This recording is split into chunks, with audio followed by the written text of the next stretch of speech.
আজকে এমন একটা বিশেষ দিন যেটা লোকমুখে কিন্তু বহুল প্রচলিত। আর বলা হয় আজকের রাতে বাইরে খুব সাবধানেই বেরানো উচিত। কেন বলছি? বিশেষ গুরুত্বপূর্ণ সবার জন্য। একটা গভীর জঙ্গল দিয়ে তোমরা হেঁটে যাচ্ছ একা, মানে জঙ্গল মানে দুই কিনারে রাস্তা, মাঝখান থেকে তুমি হেঁটে যাচ্ছ, কেউ নেই রাস্তায়। হতেই পারে এরকম অনেক ব্যক্তি আছে যারা নাকি অনেক রাত করে বাড়িতে ফেরে। এবার তুমি যদি সেখানে মনে করো আমার পেছনে কেউ আসছে, শরীরটা ভারী হয়ে গেছে, অটোমেটিকলি ভারী হয়ে যায় প্রত্যেকেরই। সেই সময় আমার কথা শুনে আমি উগ্র সাধিকা অপরাজিতা বলবি, যত বড় ভয়ানক যত গভীর জঙ্গলে তুমি যাও, হেঁটে আসো অন্ধকার রাস্তায়, শুধু এর যেন একটা অলৌকিক কিছু দূরে সরে গিয়ে ভৌতিক কিছু যেন আমাদেরকে গ্রাস, নরক দুটোরই দ্বার খোলে। তাই আমাদের পূর্বজ যারা আছে, পূর্বপুরুষ, ওনাদের আত্মা সেদিন কিন্তু আমাদের চারিদিকে, মানে অতৃপ্ত আত্মা ওনাদের সামনে যদি পড়ে যায় অবভিয়াসলি তখন কিন্তু আমাদের একটা এফেক্ট খারাপ। আমরা যদি বাড়িতে প্রদীপ প্রজ্বলন করি, সর্ষের তেলের প্রদীপ, তাহলে কি হয়, অশুভ শক্তি দূরে। অবশ্যই সেদিনকে কিন্তু আমাদের প্রেতাত্মার শক্তিটাও কিন্তু প্রচন্ড, যে অতৃপ্ত আত্মা, আমাদের পূর্বজ পূর্বপুরুষের যে অতৃপ্ত আত্মা, এরা কিন্তু আমাদের বিভিন্ন রকম ক্ষতি। আমার পেছনে আমার থেকে হাইটেরও অনেক অধিক হাইট কেউ দাঁড়িয়ে আছে। আচ্ছা, আমি এটা স্পষ্ট, মানে একদম স্পষ্ট বুঝতে পারছি যে কেউ এসে দাঁড়িয়ে এরকম দাঁড়িয়ে আছে। আপনি সেটা বুঝতে পারছেন? হ্যাঁ, একদম স্পষ্ট বোঝা যায়। তখন যখন আসবে তখন একটা ওই জায়গাটা না একটা থমথমে হয়ে যায়, যে এর থেকে যে একটা এমন স্মেল বেরোয় যে এই যে জাগ্রত, এই যে কথা বলে, এই যে কাজ করে, মানে এটা ওকে কিছুই দেওয়া হয় না শুধু কারণ ছাড়া, কিন্তু ওর থেকে বিভিন্ন রকম যেতে হবে। আপনি আপনার দিক থেকে প্রতিজ্ঞাবদ্ধ। হ্যাঁ, তাকে যেতে হবে। তুলা রাশিকে তো একদম হালকা রাশি বলা হয়, কারণ হলো যে সিংহ রাশি, সিংহ রাশি, হ্যাঁ, তার ধারের কাছে কোনো কিছু তো ঘেঁষতে পারবে না এবং অনেক কিছুই ঘটনা ঘটতে পারে। এটা তো আমি তোমাদেরকে, যাদের সাথে এরকম ঘটনাগুলো তারাই একমাত্র বলতে পারবে যে কি জিনিস। আরজি কলের একটা মানে অনেক অনেক তলা ওপরে ছিলাম, তো লিফট সেই কারণে রাত্রেবেলা হয়তো বন্ধ ছিল বা কিছু কিছু বৃত্তান্ত ছিল, আমি সিঁড়ি দিয়ে নামছিলাম। আমার বোন সেই সময় হসপিটালে ভর্তি ছিল, আর ছোট ছেলের বয়স যখন 5 মাস বয়স, তখন ওর প্রচন্ড অসুস্থ। আইডি হসপিটাল, আর আইডি হসপিটালটা প্রচন্ড ভয়ানক, বেলেঘাটা যে আইডি হসপিটাল প্রচন্ড ভয়ানক। আমার সঙ্গে তো যা হচ্ছে হচ্ছে সেটা আমি বুঝতে পারছি, বাট আমার সঙ্গে যত ভক্তরা থাকবে তারাও বুঝতে পারবে যে ওখানে কেউ আছে, কেউ কিছু করছে, কোনো অ্যাক্টিভিটি হচ্ছে এখানে। এটা শুধু মানে একটা নয়, আমার অনেক ভক্তরাই যেটা নাকি বুঝতে পারে। আমি যখন হবন ক্রিয়াটা করতে বসি তখন কিন্তু অনেক ভক্তই বুঝতে পারে যে তাদের আশেপাশে কেউ হাঁটা চলা করছে, কেউ দীর্ঘ নিঃশ্বাস। আমার সাথে হবন করতে গেছে তারাপীঠে বা বিভিন্ন জায়গায়, তারা কিন্তু প্রত্যেকেই কিছু না কিছু অনুভব, তারা, আমি যেটা বলি সেটা বাস্তবায়িত আমার ভক্তদের সাথে ঘটনাগুলো ঘটে একদম অন স্পটে বসে। শোনা কথা বা বইয়ে পড়া কথা বা কোনো কিছু দেখে না, আমার সাথে যেই যেই ঘটনাগুলো ঘটে আমি সেইগুলোই কিন্তু প্রত্যেকের সামনেই আনি, সেটা আমার লাইভের মাধ্যমে হোক বা কোনো পডকাস্টের মাধ্যমে হোক বা যে কোনো কিছুর মাধ্যমে। আমি আমার নিজের অনুভূতি দাহ হচ্ছিল, সেখানে বসে আমি বহু বছর আগে জব করছিলাম, তো সে জব করতে করতে মনে হচ্ছিল কেউ আমাকে ধাক্কা দিয়ে ফেলে দিচ্ছিল। তো সেখানেও তো একটা এনার্জি এসছিল, অশরীরী এনার্জি, যেটা নাকি আমাকে ধাক্কা দিয়েই থাকে। ভূত মানুষের মনের মধ্যেই থাকে, ভগবান মানুষের মনের মধ্যেই থাকে, শয়তান। তুমি এবার কি সামনে আনতে চাইছো তোমার সামনে? ভূত না আমার অঙ্গে, আমার হৃদয়ে, আমার গৃহে, আমার মন্দিরে আছেন গুরু বামতারা। তো তাই যত ভূত প্রেত অশরীরী আত্মা যেই হোক, এরকম বহু ঘন ঘন মানে অন্ধকার এমন এমন জায়গায় পৌঁছে গেছি, সেখানে এতটাই ভয়ানক। আমরা আসামে যখন যাচ্ছিলাম কামাখ্যাতে, একটা গুগল ম্যাপ দিয়েছিল ভুল, সেখানে আমার দুজন ভক্তও ছিল সেই সময় উপস্থিত। এমন একটা রাস্তায় নিয়ে গেছে, এতটা মানে একটু সামনে হেঁটে গিয়ে দেখে ওখানে পোল, মানে কাঠের পোল, যাওয়ার জায়গা নেই, সরু রাস্তা।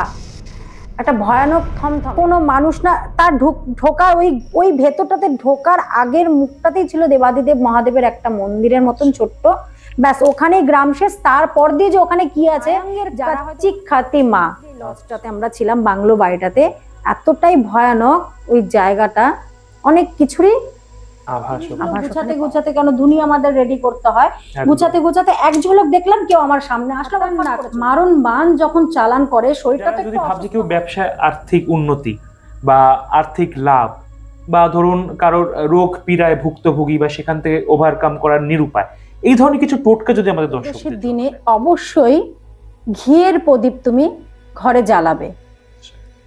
প্রদীপের মধ্যে একটা 5 টাকার কয়েন নেবে, সেটা যেন হলুদ হতে হয়, মানে হলুদ রঙের যে কয়েনগুলো আছে সেই 5 টাকা কিন্তু নিজের পকেটেও রেখে দিতে পারো। তাতে করে কিন্তু তোমার সৌভাগ্য বৃদ্ধি হবেই হবে, তার সাথে তোমার অর্থনৈতিক উন্নতিও কিন্তু প্রচুর পরিমাণে হবে। আজকে এমন একটা বিশেষ দিন যেটা লোকমুখে কিন্তু বহুল প্রচলিত, আর বলা হয় আজকের রাতে বাইরে খুব সাবধানে বেরানো উচিত। কেন বলছি বলুন তো? তার কারণ আজকে একেবারে বলা যেতেই পারে কালী পুজোর আগের রাত, অর্থাৎ আপনারা জানেন যে আগামীকাল দীপান্বিত অমাবস্যা, আর ঠিক তার আগের রাত মানেই কিন্তু ভূত চতুর্দশীর রাত। একটা গা ছমছমে ভাব, গা ছমছমে পরিবেশ, সব মিলিয়েই কিন্তু বলা যেতে পারে একটা অন্যরকম অদ্ভুত জগতে আমরা আজ বিচরণ করব। নমস্কার, আমি শুভঙ্কর এবং আপনারা দেখছেন অজানা আতঙ্ক। আর অজানা আতঙ্কের বিশেষ পডকাস্টে আমরা আবারও পেয়ে গেছি আমাদের তন্ত্র সাধিকা অপরাজিতা ভৈরবী মাকে, এবং আজকে আমাদের আলোচ্য বিষয় একেবারে যেটা আমরা বলতেই পারি সেটা কিন্তু আপনারাও বুঝেই গেছেন নিশ্চয়ই। বেশি কথা না বলে আমরা সরাসরি মার সাথে আগে পরিচয় পর্ব সেরে নেব। নমস্কার দিদি, কেমন আছেন? নমস্কার, খুব ভালো আছি। একদম, আশা করি আমার সকল ভক্তরাই তোমরা খুব ভালো আছো। মা উগ্রতারার কৃপায় তোমাদের মধ্য থেকে যত রকম ক্ষয়ক্ষতি আছে সবই যেন কেটে যায়, সেই কামনা, সেই আর্জি মা উগ্রতারার কাছে জানাই। খুব ভালো থাকো তোমরা, খুবই সাবধানে থাকো, সামনে ভূত চতুর্দশী। তো আজকে আমরা পেয়ে গেছি দিদিকে, এবং আজকে বিশেষ কিছু আলোচনা করব, এবং স্পেশাল এপিসোড বলে যেহেতু কথা, ভূত চতুর্দশী। তো সেই জায়গা থেকে দাঁড়িয়ে প্রথমেই জানতে চাইবো যে অনেকে তো ভূত চতুর্দশী নিয়ে একটা ভয়ের বাতাবরণ তৈরি করে এবং বলা হয় যে আজকের দিনটা নাকি খুব একটা শুভ নয়। তো এই ভূত চতুর্দশীর মাহাত্ম্যটা কি যদি একটু অনুগ্রহ করে বলেন। ভূত চতুর্দশী কথাটা মানেই আসছে, আমরা বুঝতে পারছি এবং ছোটবেলা থেকে আমরা প্রত্যেকেই জেনে আসছি যে একটা ভূতের যেন একটা অলৌকিক কিছু দূরে সরে গিয়ে ভৌতিক কিছু যেন আমাদেরকে গ্রাস করতে আসছে। সব সময় মা বলতো, ঠাকুমা দিদিমারা প্রত্যেকেই বলতো যে আজকের রাতে কিন্তু চুল ছেড়ে বাইরে বেরোবি না,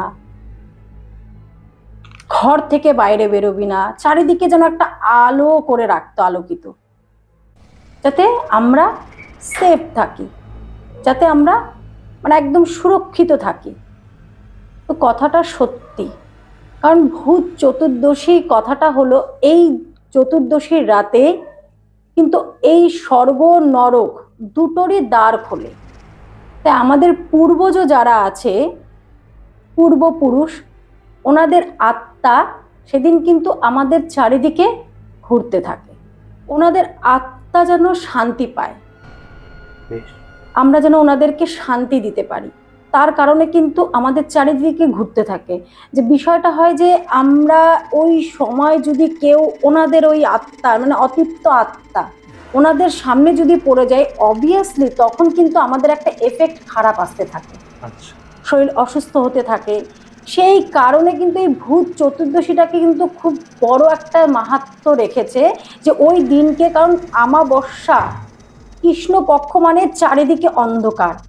তা আমরা যদি বাড়িতে প্রদীপ প্রজ্বলন করি, সর্ষের তেলের প্রদীপ, তাহলে কি হয়, অশুভ শক্তি দূরে সরতে থাকে। কারণ প্রদীপের যে আলোটা বেরোবে, শিখাটা বেরোবে, এবং আমরা জানি সর্ষের মধ্যেই ভূত থাকে, তো সেই সর্ষের তেলের প্রদীপ যদি জ্বালাই, তো সেইখান থেকে যে ঊর্জাটা বেরোবে অলৌকিক, কারণ সেদিন তো স্বর্গ নরক দুয়েরই দ্বার খোলা থাকে, তো অবশ্যই সেদিনকে কিন্তু আমাদের প্রেতাত্মার শক্তিটাও কিন্তু প্রচন্ড পরিমাণে থাকে। এই অশুভ শক্তিটাকে দূর করার জন্যই কিন্তু আমরা এই সর্ষের তেলের প্রদীপটা যখন চারিদিকে, আমরা বাড়ির চারিদিকে যখন জ্বালিয়ে দেব, তখন কিন্তু ওনাদের আত্মা আমাদেরকে কোনো ক্ষতি করতে পারবে না। কারণ নরকের দ্বার এবং স্বর্গের দ্বার দুটোরই খোলা থাকে। আমরা কিন্তু এই প্রদীপ প্রজ্বলনের মাধ্যমেও কিন্তু আমাদের ভাগ্যকে স্বর্গের মতন, স্বর্গের তুল্য করতে পারি। আবার যদি আমরা নিজেরা সেফ না থাকি, সুরক্ষিত না থাকি, বা আমাদের ঘরে বাচ্চাগুলোকে যদি সুরক্ষিত না রাখি, তাহলে কিন্তু সেই বাচ্চাটা বা বড় মানুষ যারাই আছে তারা কিন্তু বিভিন্ন কারণে ওই যে অতৃপ্ত আত্মা, আমাদের পূর্বপুরুষের যে অতৃপ্ত আত্মা, এরা কিন্তু আমাদের বিভিন্ন রকম ক্ষতি করতে থাকে। কারণ সেই রাতটা কিন্তু ভীষণ ভয়ঙ্কর রাত। এই রাতে কিন্তু স্বর্গ নরক দুইয়েরই দ্বার খোলা থাকে। একদমই তাই। এবং এই জায়গা থেকে আমি জানতে চাইবো যে আপনি বললেন যে স্বর্গ নরক দুটোরই দ্বার খোলা থাকে এবং পূর্বপুরুষ যারা রয়েছেন, পিতৃপুরুষের তাদের আত্মারা চলে আসে। এবং আমরা দেখি একটা বিষয় যে তাদের জন্যই প্রদীপ জ্বালানো, এবং এই যে অনেক বাড়িতে এখনো বাঙালি বাড়িতে প্রচলিত রয়েছে যে 14 শাক খাওয়া, 14 প্রদীপ ধরানো। এইটার সাথে কি এই 14 শাক খাওয়ার সাথে এই 14 প্রদীপ ধরানো কি কোনো লিঙ্ক রয়েছে? মানে তাদের এই 14 পুরুষের উদ্দেশ্যে যারা প্রদীপ আমরা জ্বালাই। হ্যাঁ, তো আমাদের সবকিছুতেই বলা হয় 14 পুরুষ। যখন কোনো ব্যক্তি মারা যাচ্ছেন, তার যখন শ্রাদ্ধ কর্ম করা হয়, তখন আমাদের 14 পুরুষের নাম নেওয়া হয়। আচ্ছা। তো সেই জায়গায় দাঁড়িয়ে আমরা 14 পুরুষকে, আমাদের যে পূর্বজ 14 পুরুষ, ওনাদেরকে শান্তি কামনা এবং ওনাদের উদ্দেশ্যে শান্তি কামনা এবং ওনাদের আত্মার যেন শান্তি কামনা হয়, তাই আমরা 14টা প্রদীপ ধরাই। তা আমি একটু আগেই বললাম যে এই যে আমরা প্রদীপ ধরাচ্ছি, প্রদীপ প্রজ্বলন করছি, তাতে কি হচ্ছে, একটা আলোর মাধ্যমে কিন্তু একটা শক্তির সঞ্চার হচ্ছে। কারণ ওই দিনটা একদম সম্পূর্ণ অন্ধকার, আর স্বর্গ নরক দুইয়েরই দ্বার খোলা থাকে। তো আমরা যদি এই 14টা প্রদীপ বাড়ির চারিদিক থেকে জ্বালিয়ে দিই, তাহলে কিন্তু আমরা ওই দিনটাতেই কিন্তু পারি স্বর্গের মতন আমাদের নিজেদের গৃহকে পরিণত করতে।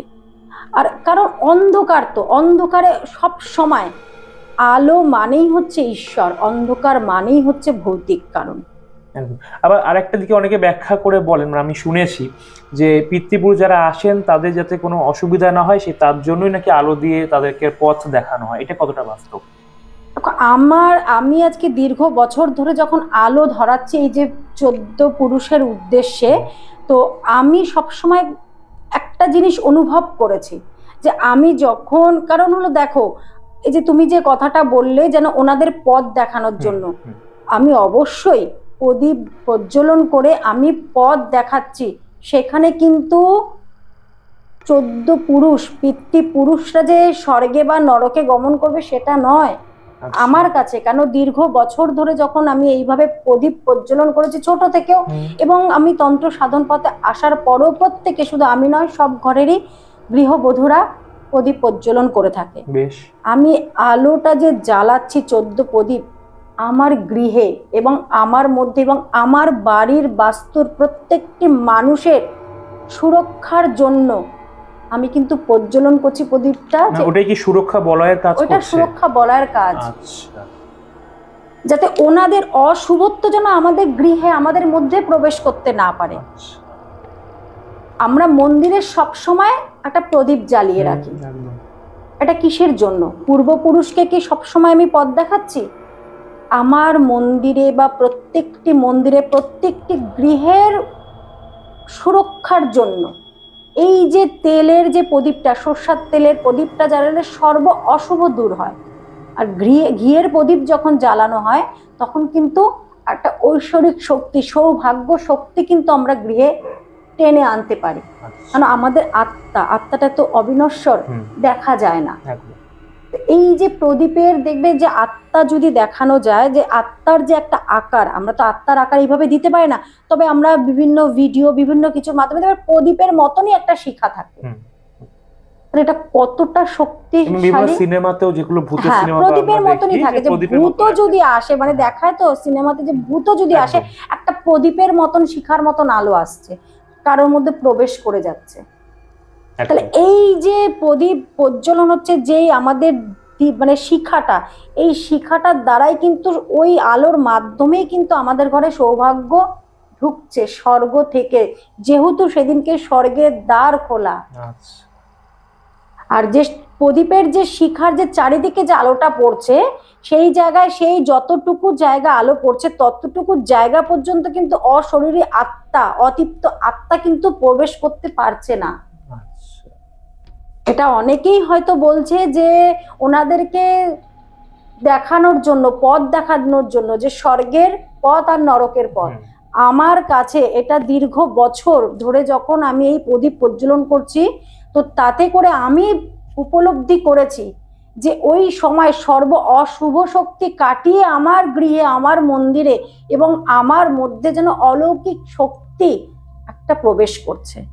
এখন ধরেই বেশ আলোচনা শুনছি এবং আলোচনার মূল গভীরে কিন্তু আমরা পৌঁছে গেছি। এবং এই জায়গা থেকে দাঁড়িয়ে আমি দিদির কাছে একটা প্রশ্ন রাখবো, যে এই যেহেতু আমাদের আজকে স্পেশাল এপিসোড ভূত চতুর্দশী নিয়েই চলছে, তো গ্রাম বাংলায় মা ঠাকুমারা বলতো, বা এখনো আমাদের মা ঠাকুমারা বলে থাকেন, যে ভূত নাকি নানান প্রকার, যেমন স্কন্ধকাটা, ব্রহ্মদৈত্যী, বা মামদভূত, মেছো ভূত, আরো বিভিন্ন ধরনের ভূতের একটা অস্তিত্ব নাকি রয়েছে, এবং আমরা বিভিন্ন গল্পের বইতেও আমরা পড়ে থাকি। তো সেটা কি বাস্তবিক অর্থে ভূত চতুর্দশীতে কি তাদের কোনো প্রভাব পড়ে, বা এই ধরনের কি সত্যিকারের ভূত রয়েছে, সেটা আপনার কি মনে হয়? দেখো, আজকে যেটা বাস্তবায়িত কথাগুলো বলতে আমি খুব ভালোবাসি। একদম। কারণ বাস্তবে আমি দীর্ঘ বছর ধরে অনেক কিছুকেই অনুভব করেছি এবং অনেক কিছু দেখেছিও নিজের চোখে। আচ্ছা। তো এই যে মেছো ভূত বা স্কন্ধ কাটা ভূত, আমরা ছোটবেলায় শুনতাম ব্যান্ডেজ ভূত, এগুলো আমাদের বলতো মা ঠাকুমা। এগুলো দেখি বাচ্চাদেরকে এখনো ভয় দেখিয়ে খাওয়ানো হয় বা বিভিন্ন কাজ করে। তো বিষয়টা হচ্ছে, দেখো, একটা অশরীরী আত্মা, যদি কোনো মানুষ অপঘাতে মৃত্যু হয়, তার একটা আত্মা শান্তি পায় না। মেন কথা হচ্ছে এটা, যে তার আত্মাটা যখন শান্তি পাচ্ছে না, কারণ অপঘাতে মৃত্যু হচ্ছে, সে হয়তো অনেক দুঃখ যন্ত্রণা কষ্ট নিয়ে মরছে, কিংবা তার মনে অনেক আশা ছিল, আকাঙ্ক্ষা ছিল, সেটাকে সে সম্পূর্ণ করতে পারেনি আশা আকাঙ্ক্ষাকে। তো কোনো না কোনো কারণে সে অপঘাতে মৃত্যু হতে বাধ্য হয়েছিল, যে সুইসাইড করবে। তো অবশ্যই তার একটা আত্মা তো ছটফট করছে, কারণ সে তো কোনো কিছু ভোগ করেনি, ভোগ না করেই কিন্তু সে নিজেকে শেষ করে দিয়েছে। তো সেই আত্মাটা কোনো না কোনোভাবে বাড়ির চারপাশে ঘোরে। এইবার কথা হচ্ছে, মেছো ভূত বলা হয়, স্কন্ধ কাটা ভূত বলা হয়। যে স্কন্ধ কাটা ভূত কেন বলা হয়? অনেকেই আছে রেল লাইনে সুইসাইড করে, গলা কেটে যায়, অ্যাক্সিডেন্ট হচ্ছে, তো সেইটাকে মানুষ পরিকল্পনা করে কিন্তু বলে স্কন্ধ কাটা। তার নাম দিয়েছে স্কন্ধ কাটা। হ্যাঁ, নাম দিয়েছে। এবার ধরো হয়তো জলে ডুবে মারা গেছে কেউ, তাহলে জলে ডুবে যখন কেউ মারা গেছে, তখন সেই জায়গায় দাঁড়িয়ে কি বলে, ওইখানেই সেই ভূতটা থাকে, মাছ খায়, মেছো ভূত। কেউ হয়তো ভর দুপুরবেলা স্নান করতে গেল, কারণ তার আত্মা কিন্তু অতৃপ্ত, তার কোনো, যে জলে ডুবে মারা গেছে তার আত্মা অতৃপ্ত, সে চাইবে যে আরো অনেক কিছুকে গ্রাস করতে, মুক্তি হয়নি। এবার হয়তো সেই রকম ধরনের কোনো ব্যক্তি, ও যেগুলো ভালোবাসতো, যে আত্মার, যে মানুষটি মারা গেছে জলে ডুবে, সে হয়তো কিছু এমন কিছু ভালোবাসতো, সে ওই সময় যে গেছে পুকুর ঘাটে, সে হয়তো ওরকম ধরনের, ওকে ধরে নিল। এবার কথাটা বলা হলো কি, ও মেছো ভূত ধরেছে। এরকম পার্টিকুলার কোনো নাম নেই যে এটা মেছো ভূত, এটা বাস্তবিক অর্থে তাদের সেরকম কোনো, যেহেতু একটা পুকুর ঘাট থেকে ধরেছে, তাই তাকে বলা হচ্ছে মেছো ভূত। বা কেউ মাছ ধরছে, এখনো দেখা যায় বিভিন্ন জায়গায় গেলে দেখা যায় কেউ পুকুরে বসে, কেউ নালার পাশে বসে, কেউ এই খালে বসে মাছ ধরছে। এবার দেখো, একটা জঙ্গলে মধ্যে একটা পুকুর রয়েছে, নালা রয়েছে, ফাঁকা জায়গা, বিভিন্ন গাছগাছলা, কেন রোডের পাশে থাকে কোনো কোনো খাল বিল, বিভিন্ন কিছু।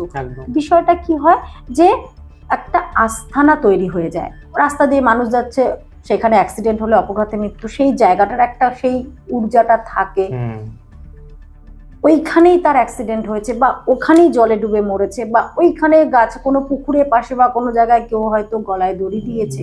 তো আত্মাটা তো ওইখানটা থেকেই তো তার আত্মাটা বেরিয়েছে। তো সেই কারণে না মানুষ বিভিন্ন রকমের এগুলো বলে দেয় যে এ মেছো ভূত, যে ওইখান থেকে মানে ভূতের প্রকারভেদ, ভূতের কোনো প্রকারভেদ নেই, অতিরিক্ত আত্মা। আমরা আত্মাকে কিন্তু কখনো চোখে দেখতে পাই না, ভাগ করতে পারি না। আর আত্মাটা পুরুষ না নারী সেটাও কিন্তু আমরা বলতে পারি না। তো সেই জায়গায় দাঁড়িয়ে আমি একটা ভূতকে যে দেখাচ্ছি, তাহলে আমি কি করে বলবো সে মেছো ভূত? একদমই তাই। আমি মেছো ভূত তাকে বলছি কি রেল লাইনে কাটা দিয়েছে, আরে বা গলা কাটা ভূত এরকম যে কোনো হতে পারে, অ্যাক্সিডেন্ট হয়েছে, সে নামটা ওখানে বলে দিল, যেহেতু গলাটা নেই তাই গলা কাটা ভূত, ব্যান্ডেজ ভূত। এটা মানে একটা অবাস্তব কথা না? একদমই তাই, মানে ব্যান্ডেজ ভূত এটা মাঝখানে খুব চলছিল একটা সময়, এবং প্রত্যেকের মুখে মুখে এরকম একটা অবাস্তব কথা। তাহলে ব্যান্ডেজ ভূতটা আসলো কোথা থেকে? তাহলে কি তার সারা শরীর ব্যান্ডেজ করা ছিল কি? তাহলে তো আমরা মমিকেও ধরে নিতে পারি, সেও তো ব্যান্ডেজ ভূতের মতন হতেই পারে, কারণ তার হাত তো পুরোটাই আগা থেকে পা থেকে। এইগুলো তো মানে মানুষের একটা গল্প যাকে বলে, যেগুলো ছোট ঠাকুমা দিদিমারা যাতে একটা বাচ্চারা যেন ঘর থেকে না বেরোয়, তারা যেন দুপুরবেলা ঘরে ঘুমায়, সন্ধ্যার পর যেন বাড়ি থেকে না বেরোয়, সেই কারণেই কিন্তু আমাদেরকে বিভিন্নভাবে ছোটবেলা থেকে ভয় দেখিয়ে দেখিয়ে দেখিয়ে দিয়ে কিন্তু এই জায়গাটা নিয়ে এসছে যে মেচো ভূত, ব্যান্ডেজ ভূত, এই ভূত সেই ভূত, বিভিন্ন রকমের ভূত। বাস্তবিক অর্থ তাদের কোনো অস্তিত্ব না। আমি তো দেখো এত দীর্ঘ বছর ধরে এই কঙ্কাল নিয়ে ভূত প্রেত শ্মশানে গিয়ে জপ সাধনা বিভিন্ন রকম কিছু, আমি এরকম কোনো দেখিনি ব্যান্ডেজ অবস্থায় কেউ আমার সামনে এসে দাঁড়িয়েছে। হ্যাঁ, অশরীরী কোনো ছায়া আমি দেখতে পাই যে আমার এই পাশে আমার সামনে আমার পেছনে বিভিন্ন রকম ঘটনাগুলো ঘটেছে। আমি একদিন আমার গুরুদেবের তারাপীঠের মন্দিরে, মানে আমার গুরুদেবের আশ্রম, সেখানে আমি রান্না করছিলাম। আমি সেখানে দাঁড়িয়ে অনেক রাত্রে, তখন গুরুদেবের এবং আরো গুরুদেবের শিষ্যরা ছিলেন, সেখানে আমি রান্না করছিলাম। তো আমার ঠিক মনে হলো আমার পেছনে আমার থেকে হাইটেরও অনেক অধিক হাইট কেউ দাঁড়িয়ে আছে। আমি এটা স্পষ্ট, মানে একদম স্পষ্ট বুঝতে পারছি যে কেউ এসে দাঁড়িয়ে রয়েছে।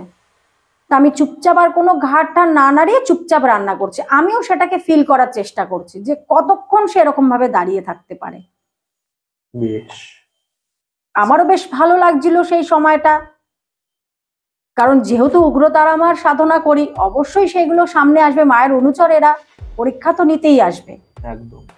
তো সেই জায়গায় দাঁড়িয়ে আমিও অনেকক্ষণ দাঁড়িয়ে রান্না করছি, তো আমার পেছনে এরকম দাঁড়িয়ে আছে। আপনি সেটা বুঝতে পারছেন? হ্যাঁ, একদম স্পষ্ট বোঝে। আর তখন যখন আসবে তখন একটা ওই জায়গাটা না একটা থমথমে হয়ে যায়, যে ধরো এই যে আমরা বসে রয়েছি, একটা যদি কোনো অশরীরে আত্মার আগমন হয় না, জায়গাটা না থমথমে হয়ে যাবে, একটা ভাইব্রেশনটাই আলাদা থাকে। অনেকে বলে যে আত্মার মানে অশরীরী আত্মা যদি প্রবেশ ঘটে সেখানে একটা অন্য গন্ধ হয়, যেটা অবশ্যই ভগবানের কাছে থাকলে ফুলের সুবাস থাকে। এই যে কিছুক্ষণ আগেই তোমাকে বলছিলাম যে এর থেকে যে একটা এমন স্মেল বেরোয়, যে এই যে জাগ্রত, এই যে কথা বলে, এই যে কাজ করে, মানে এটা ওকে কিছুই দেওয়া হয় না শুধু কারণ ছাড়া, কিন্তু ওর থেকে বিভিন্ন রকম স্মেল বেরোয়, মানে ওটাই পজিটিভ একটা। হ্যাঁ, যে ওর স্মেলটা আজকে এই একটা জিনিসের যে স্মেল, ওর তো অনেক রকম, কিন্তু ওর থেকে এত সুন্দর, যেন মাকে জবা কুসুম তেল দিয়ে যে স্নান করাচ্ছে, মাখাচ্ছে চুলে মায়ের, সে তার মানে সেরকম গন্ধ, এবং বিভিন্ন রকম এক এক সময় এর থেকে স্মেল এত সুন্দর সুন্দর বেরোয়, খুব ভালো লাগে। তো সেরকমই এখনো দেখো কত সুন্দর একটা স্মেল বেরোচ্ছে, দেওয়া হয় কিন্তু শুধু কারণ ওকে, তাতে এত সুন্দর গন্ধ। তুমি সামনে রয়েছে নিশ্চয়ই বুঝতে পারছো। তো সেরকম ভাবে যে যখন অশরীরে আত্মা আসে, তার একটা ভাইব্রেশন না থমথমে হয়ে যায়, একটা অদ্ভুত রকম অনুভূতি হয়, গায়ে দেবে এই রোমগুলো না খাড়া হয়ে যায়, গাটা ঝটকা দিয়ে ওঠে। তো সেই সময় ও দাঁড়িয়ে যখন পেছনে দাঁড়িয়েছিল বিশাল আকারে, আমিও চুপচাপ দাঁড়িয়ে রান্না করছি। তাও কত ফুট হাইট? মোটামুটি অনেকটা। আমার তো এমনি তো 5 ফুট 1 ইঞ্চি হবে বা 2.5 ইঞ্চি, 2-2.5 এরকম, তার থেকেও অনেক হাইট। বুঝতে পারছি যে একটা সাদা পুরো সাদা আভা, একটা বিশাল আকারের কিছু। এবার কথা হচ্ছে আমি সরবো না, তাকে সরতে হবে। আমি তো রান্না করছি, তার সাথে মন্ত্র কন্টিনিউয়াসলি জপ করে যাচ্ছি। জব করতে করতে করতে দীর্ঘ সময় ধরে জব করতে করতে ও আপনি আমার ঠিক বা সাইড দিয়ে গিয়ে এদিক থেকে যেন মনে হলো কোথাও বেরিয়ে চলে গেল।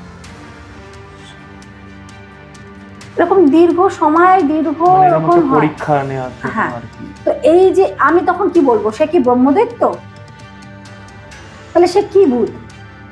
একদম, তার তো কোনো পরিচয় নেই, প্রকাশ্যে কোনো পরিচয়। সে ব্রহ্মদত্ত নাকি না সে সুইসাইড করে মরেছে কিছু, ও শুধু এসে আমার সামনে দাঁড়িয়ে আছে আমাকে ভয় দেখানোর জন্য বা কোনো রকম ক্ষতি করার জন্য। যেহেতু মা উগ্রতারা সাধনা করি, বিভিন্ন রকম অনুচর, ওনাদের 64 যোগিনী, বিভিন্ন ডাকিনী যোগিনী, এনারা তো আসতেই থাকবে, কারণ এনারা তো চাইবে না আমি যেন মায়ের কাছে গিয়ে পৌঁছে। একদম অনেকটা বাধা সৃষ্টি করা। তো সেই জায়গায় দাঁড়িয়ে আজকে কি হচ্ছে, আমাকে কন্টিনিউয়াসলি মন্ত্র জপ করতে হচ্ছে যে আমি যেন তার প্রতি হাবি না হয়, সে যেন আমার কথা শুনতে বাধ্য হয়, তাকে যেতে হবে।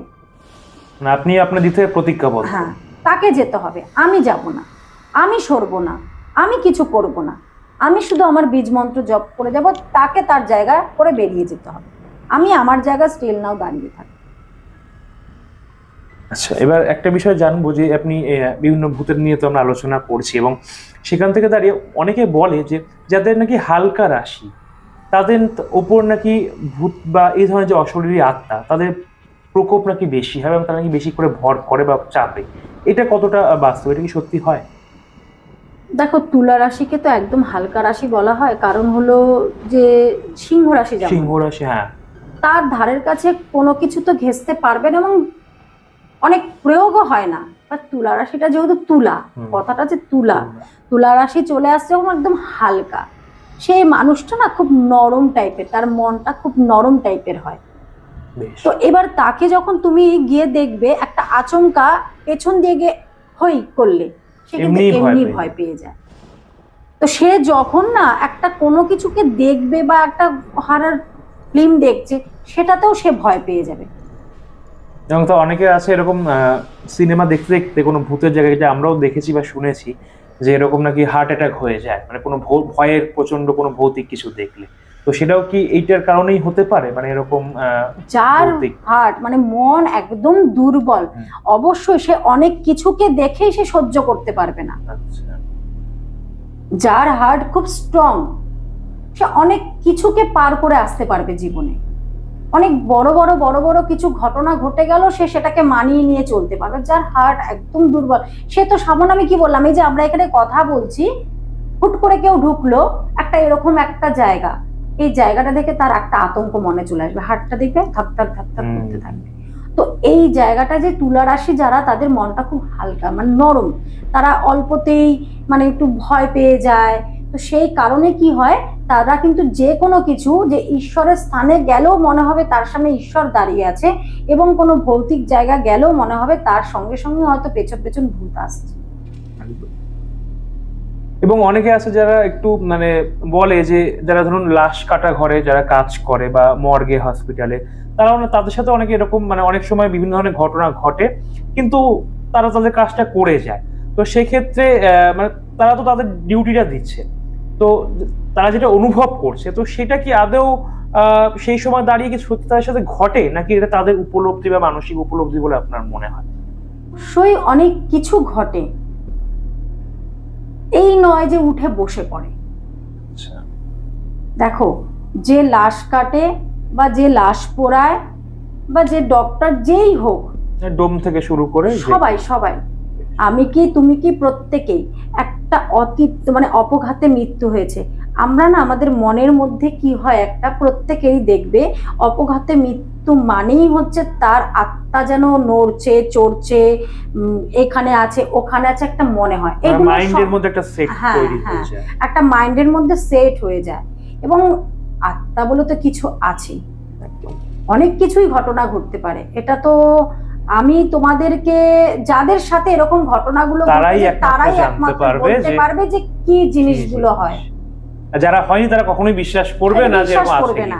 এটা তো এইভাবে বলাটা মানে আজকে আমার সাথে এই আত্মা মানে অতৃপ্ত আত্মা বা অশরীরী আত্মা নিয়ে যে এত কিছু হয়েছে, এটা আমি বলে তোমাদেরকে সেটা বোঝাতে পারবো না। যেদিন তোমাদের সঙ্গে হবে সেদিনই তোমরা বুঝতে পারবে যে সত্যিকারের এই যে মর্গে যারা কাজ করে তাদের সাথে অনেক কিছুই ঘটনা ঘটে। আমি যেমন একবার আরজি কলের একটা মানে অনেক অনেকতলা ওপরে ছিলাম, তো লিফট সেই কারণে রাত্রেবেলা হয়তো বন্ধ ছিল বা কিছু কিছু বৃত্তান্ত ছিল, আমি সিঁড়ি দিয়ে নামছিলাম। আমার বোন সেই সময় হসপিটালে ভর্তি ছিল, আরজি কর হসপিটালে, বহু বছর আগের ঘটনা। আমি যখন সিঁড়ি দিয়ে নামছিলাম, আমাকে যেন কেউ পেছন থেকে টেনে নিচ্ছে, মানে কিছুতেই আমি নামতে পারছি না। এটা আপনার সাথে ঘটছে? আমার সাথে বহু বছর আগে। এটা আমি যেন কিছুতেই সিঁড়ি দিয়ে নামতে পারছি না। তারপরে আমি তো আর নেমে গেছি, যে হতে পারে শরীর ক্লান্ত বা কিছু। সেই সময় এটা বহু বছর আগের ঘটনা। তখন মানে এই যে সাধন পথের এত কিছু মানে সেসব ছিল না। জাস্ট আমি ঘরে বহু বছর, মানে আজ থেকে প্রায় 15 বছর আগের কথা, তো তখন সাধন পথে আসিও নি 15 বছর আগে। তো সিঁড়ি দিয়ে নামছি, অবভিয়াসলি ওর সঙ্গে অনেকদিন হসপিটালে ছিলাম দেখে সেই কারণে কি হয়েছে, হয়তো শরীর ক্লান্ত একটা সেই সময়। কিন্তু আজ আমি বুঝতে পারি যে সেটা শরীর ক্লান্তি ছিল না, সাথে কেউ ছিল, পেছনে কেউ ছিল যে নাকি টেনে নিচ্ছিল। এই হলো একটা আমার সাথে ঘটেছে জিনিসগুলো। আমার ছোট ছেলের বয়স যখন 5 মাস বয়স, তখন ওর প্রচন্ড অসুস্থ আইডি হসপিটালটা প্রচন্ড ভয়ানক, বেলেঘাটা যে আইডি হসপিটাল প্রচন্ড ভয়ানক। তো আমি ওই আইডি হসপিটালে যেই রুমটার মধ্যে ছিলাম ছেলেকে নিয়ে, 5 মাস বয়স, মানে ওর পেট খারাপ হয়েছিল, তো আইডিতে তো এই কারণেই যায়। তো আমি সারাদিন না আমি কোনো কিছু ক্লিন করতে যেতে পারিনি। তো আমি রাত্রেবেলায় ঠিক 8টা বাজে যখন আমি ওইখানকার যে আইডি হসপিটালে যে বাথরুম সেখানে গেছিলাম। তো কি হয়, আগের দিনে দেখবে ওই যে ডুম লাইট গুলো থাকতো হলুদ রঙের, একটা বাথরুমের মধ্যে হলুদ রঙের ডুম লাইট জ্বালানো মানে লাগানো ছিল। আমি না অন্য কোনো আলো নেই। এখন তো আলো তুমি জানি না, যারা যারা আইডি হসপিটালে গেছে তারা নিশ্চয়ই জানবে ব্যাপারগুলো। তো কি হয়েছে, এবার আমি বাথরুমে গিয়ে আমার ছেলে যে কাঁথা কাপড় যেগুলো ছিল আমি ধুচ্ছিলাম। কি বলবো তোমাকে, আমি একা বাথরুমের ভেতরে, আর খুব কম ছিল পেশেন্ট। তো মনে হচ্ছে পেছন থেকে কেউ ঠিক এইভাবে আমাকে গ্রাস করতে আসছে, ঠিক এইভাবে। মারাত্মক ব্যাপার। আমি তখন কি করলাম, নিজেকে না আর কোনোভাবে কন্ট্রোল না করতে পেরে, আজকে আমার ছেলের বয়স 18 বছর বয়স, তাহলে তুমি কতদিন আগের কথা ভাবো। তো কি হলো, আমি ওগুলো সব ফেলে রেখে আমি চলে এসেছি ছেলের কাছে।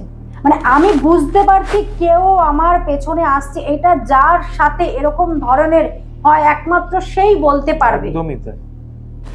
হাত দুটো এরকম, মানে কেউ যেন আমার গলাটা টিপে আমাকে শেষ করবে। আমি আর কোনো দিকে না তাকে ওই জায়গায় ওইভাবে ওগুলো রেখে আমি চলে এসেছি। বাড়িতে আসার পর আমি 15 দিন জ্বরে ভুগেছি। তাহলে নিশ্চয়ই কিছু ছিল। অবশ্যই এখানে আইডি হসপিটালে অনেকেই জানবে যে কিরকম একটা থমথমে, কিরকম একটা ভয়ানক জায়গা। তো এরকম ঘটনাগুলো না, এই যে ভৌতিকের যে ব্যাপারটা, এগুলো নিজেরা যারা ফেস করে একমাত্র তারাই জানবে, তারাই বুঝতে পারছে, এবং যাদের সাথে হয়েছে তারাই জানে এগুলো কিরকম সত্যি। যারা বিশ্বাস করেনি তারা এখনো বুঝতে পারবে না। আমরা তো দীর্ঘক্ষণ ধরে আড্ডায় রয়েছি এবং আপনারাও নিশ্চয়ই অনেক নতুন তথ্য জানতে পারছেন। তো এই জায়গা থেকে দাঁড়িয়ে আমি দিদির কাছে একটা প্রশ্ন রাখবো, যে আপনার সাথে কি কখনো এরকম কোনো ভৌতিক কিছু ঘটেছে, মানে যেটা আপনি নিজেও কল্পনা করতে পারেননি যেরকম হতে পারে? আর নয়, আজকে দীর্ঘ বছর ধরে এই সাধন পথে যখন আছি, তো প্রচুর বান তো আমার উপর চালান ক্রিয়া প্রত্যেকেই করে, কারণ সবাই আমার মিত্র, শত্রু কেউ নয়, আমি এটাই বলি। তো সেই জায়গায় দাঁড়িয়ে এতটাই পরিমাণ বান চালান করে যে আমাকে শেষ করে দেবে। প্রচুর বাধাও তো আসে, প্রচুর বাধা। এই গত 2 দিন আগেই আমি তারাপীঠে গেছিলাম, 10 তারিখের কথা হবে, হয়তো 10ই শুক্রবার ছিল। তো আমি এদিকে তারাপীঠে হবন করার জন্য আমি বসেছি। আবার আমার ছেলে যেহেতু ফুটবল খেলে, ও গেছিল হচ্ছে উলুবেড়িয়ার সাইডে, মানে মেদিনীপুর ওইসব জায়গার কোনো জায়গায় খেলে বাড়িতে ফিরছে। তো বাড়িতে ফেরার সময় তো ওদের গাড়িটা বিশাল বড় অ্যাক্সিডেন্ট হয়েছে। তো মায়ের কৃপায়, যেহেতু আমি ওখানে ছিলাম, তো মায়ের কৃপায় তো মা বাঁচিয়ে নিয়েছে। কিন্তু এটা তো কোনো রকম যে সাধারণ ঘটনা তা নয়, কারণ আমি যখন হবনের সব জিনিসগুলো গুছাচ্ছি, তখন আমার সাইডে কেউ এসে দাঁড়ালো, দাঁড়িয়ে আবার ফট করে চলে গেল। তো আমি হঠাৎ করে কাজ মানে সব জিনিসগুলো গুছাতে গুছাতে, কেন ধুনি আমাদের রেডি করতে হয়, গুছাতে গুছাতে এক ঝলক দেখলাম কেউ আমার সামনে আসলো, আবার ফট করে চলে গেল। ও এক সেকেন্ডও দাঁড়াতে পারেনি। সে কি জানান দিতে এসেছিল? অবশ্যই, কারণ হলো এরকম আছে যে এতটাই বান মানে খাতারনাক মারণ বান যখন চালান করে, শরীরটা তো একটু অসুস্থ হয়, কারণ রাখে হরি মারে কে, একদম রাখে হরি মারে কে, রাখছে আমার উগ্র মা, তারা তো আমায় মারবে কে। তো সেটা কি হয়, অনেক সময় কি হয় আমার পরিবারের উপরও অনেক এফেক্ট পড়ে যায়, কারণ ওরা যেহেতু বিভিন্ন জায়গায় খেলতে যায় তো ওরা কিছু গায়ে রাখতে পারে না। তবে আমার একটা তো সবসময় অবজারভেশন তো আছেই, কেন তার আগের দিনই বলে গেছি যে বাবা আমি যাচ্ছি, তোরা কিন্তু সাবধানে থাকবি, কোনো কিছু হলে আমাকে কিন্তু ফোন করে জানাবি না, যা হবে আমি বাড়িতে এসে শুনবো। আচ্ছা, তোরা এইভাবে থাকবি, তোদের আমি একটা এই বাউন্ডেশনটা দিয়ে গেলাম। তো সত্যি আমার মা উগ্রতারার কৃপায় গাড়ির প্রত্যেকেই, ড্রাইভার থেকে আরো যারা ছিল তারা প্রত্যেকেই ভালো আছে, সুস্থ সবল ছিল, কিন্তু একটু আধটু ব্যথা লেগেছে, বাট বড় কোনো বিপদ হয়নি, কিছু, কারণ লরি ওদের ধাক্কা মেরেছিল, মারাত্মক ব্যাপার। আর যেহেতু ওইখানটায় যে কিছু করতে পারেনি, যেটা ফোকাস মানে কেউ আমাকে করে, কারণ সব সময় আমি তো একটা রক্ষা কবচ তো আমার আছেই, কারণ আর দীর্ঘ বছর ধরে বান খেতে খেতে এবং বানটাকে কাটাতে কাটাতে এতটা এক্সপেরিয়েন্স হয়ে গেছে যে আমার কাছে কোনো ব্যাপার না এগুলো, যে কাউকে বান মারতেও আমার এক সেকেন্ড সময় লাগবে না, আবার কাউকে মারাত্মক বান থেকে বাঁচাতেও একদিন সময় লাগে না। তো সেই জায়গায় যেহেতু কাজটা সাকসেসফুল হয়নি, একবার আমার কাছে এসে সে রাগ প্রকাশ করতে চেয়েছিল, ভেবেছিল আমার কাজে বাধা দেবে, বাট আমার মা উগ্রতারা গুরু বামদেব ওকে ওখানে দাঁড়াতেই দেয়নি। এইভাবে কিন্তু দীর্ঘ সময় আমাকে বিভিন্ন রকম ভৌতিক অনুভূতিগুলো জানান দেয়, আসে সামনে, একদম তারা আসে, কাজ করতে করতে, ক্রিয়াগুলো করতে করতে অনেক বাধা সৃষ্টি করে। এবং এই জায়গা থেকে জানতে চাইবো যে ধরুন এই ভূত চতুর্দশীর দিনে যদি কোনো ক্রিয়া করা হয় তো সেটা কতটা প্রতিফলিত হয়, সেটা মানে কতটা কাজে আসে বলে আপনার মনে হয়? এবার দেখো, ভূত চতুর্দশী মানে আমি আগেও কিছুক্ষণ আগে বললাম যে স্বর্গ নরক দুইয়েরই দ্বার খোলা থাকে। তো এই দিন কোনো ধরো যার দেওয়ালে একদম পিঠ ঠেকে গেছে, ব্যক্তিটা ভালো, তা সে যেন জীবনে উন্নতি করতে না পারে, তো সেই জায়গায় দাঁড়িয়ে কি করা হয়, সে মানুষটার ওপর হয়তো কোনো রকম ক্ষতিকারক মারণ বান হোক, তাকে মানে উচ্চাটন করা হোক, বা তার পার্টনারের সাথে পার্টনারে বিচ্ছেদ, বা কিংবা দেখবে বাবা খুব বড় মাপের একজন ভালো বিভিন্ন ভালো সার্ভিস করছে বা ভালো বিজনেস করছে, সেই সংসারে যদি তার সন্তানকে বা তার স্ত্রীকে বা তার মা বাবা কাউকে যদি কোনো কিছু করতে পারে, করে ফেললে, তাহলে সেই জায়গাটা সেই ভালো বিজনেসম্যান সে পড়ে যাবে। তো বিভিন্নভাবে ঘরের মানুষ হোক, তাকে হোক, নিজেদের লোকজন তো ক্ষতি করতে পারে। এই যে ভূত চতুর্দশী যে স্বর্গ নরক দুইয়েরই দ্বার খোলা থাকে, তাহলে সেই জায়গায় একটা মানুষকে বাঁচানোও যায় এই ভূত চতুর্দশীর দিনে। কেন, যেহেতু আমরা প্রচুর প্রজ্বলন করি প্রদীপ এবং সরষা, তার সাথে পাতি লেবু, এগুলো তো মন্ত্রপুত করে যখন একটা মারাত্মক ক্ষতিকারণ বা কারক বান যখন কারোর উপর চালনা করা হয়, সেটা কিন্তু অনায়াসে কিন্তু সেখান থেকে তাকে সেই দিনটা বের করে নিয়ে আসা যায়। আবার যদি মনে হয় যে যার দেওয়ালে পিঠ ঠেকে গেছে শত্রুর জ্বালায়, তার শত্রুকে কিন্তু বিনাশ করা যায়, কেন নরকের দ্বারটাও যে খোলা রয়েছে। আমি সেদিনকে অশুভ শক্তিকেও প্রচুর পরিমাণে প্রয়োগ করতে পারি, আবার শুভ শক্তির দ্বারাও কিন্তু আমি একটা মানুষকে বাঁচিয়ে আনতে পারি। পজিটিভ নেগেটিভ দুটোই সম্ভব। এবার আসি একটু অন্যরকম, যে এই যে দীপান্বিত অমাবস্যা, যেখানে আমরা শ্যামা পুজো করি, মা কালীর আরাধনা করি, তো সেটাও তো একটা অমাবস্যা এবং সেটা একটা গুরুত্বপূর্ণ অমাবস্যাই বটে। তো সেদিনকে মূলত যদি কেউ চায় যে কোনো নিজের উপর কোনো প্রয়োগ কাটাতে বা কিছু এই ধরনের, তো সেক্ষেত্রে কি সেটা সম্ভব হয় যে ওই অমাবস্যার দিনে? একদম। আচ্ছা, কেন মাকে সেদিন চামুন্ডা রূপে পুজো করা হয়, তো অবশ্যই সেই দিনটা কিন্তু মা কিন্তু প্রচন্ড উগ্র, চামুন্ডা রূপী মা যে থাকেন মা কালী, আমরা বলি শ্যামা পূজা, কিন্তু চামুন্ডা রূপে মাকে পুজো করা হয়। তো সেই জায়গায় কিন্তু আমরা একটা মানুষকে মৃত্যুর মুখ থেকে বাঁচিয়েও আনতে পারি। আবার আমি কিন্তু এই মায়ের দ্বারাই কিন্তু একটা মানুষকে কিন্তু আমরা মৃত্যুর মুখ, কারণ একটা মানুষের যখন দেওয়ালে পিঠ ঠেকে যায়, যে সে কোনো কিছুই করেনি, সে তার নিজের কর্মের পথে এগিয়ে যাচ্ছে। শঙ্খের ধ্বনি মানে পরম ব্রহ্মের আমাদের কিন্তু এই কথাটাকে স্বীকৃতি দিল। আমার কথা যখনই আমি এরকম একটা ভালো কিছু বলতে যাই তখনই কিন্তু পরম ব্রহ্ম, কারণ মানে এই পরম ব্রহ্মময়ী মা উগ্রতারা কিন্তু সেই শক্তিটা কিন্তু আমার হাতে প্রদান করে দিয়েছে। দীর্ঘ বছর এই হাত দিয়ে মালা জপ করতে করতে আর এই জিভ দিয়ে মুখ দিয়ে মায়ের উগ্রতারা মন্ত্র জপ করতে করতে না মানে পুরো শরীরটাই না মন্ত্রে না একদম অভিমন্ত্রিত হয়ে গেছে, যেন যা বলি সেটাই যেন পরম ব্রহ্ম যেন আমাকে স্বীকৃতি দিয়ে দেয়। সবই মায়ের কৃপা, পরম ব্রহ্মের কৃপা। তো কি হয় যে এই দিনটাতে কিন্তু আমরা একটা মানুষকে ভীষণ ভীষণ ভাবে বাঁচাতে পারি, আবার একটা দেওয়ালে পিঠ ঠেকে যাওয়া মানুষকেও কিন্তু আমরা সর্বশান্ত করতে পারি। প্রচন্ড মাহাত্ম্য রাখে এই দীপান্বিতা অমাবস্যার রাত।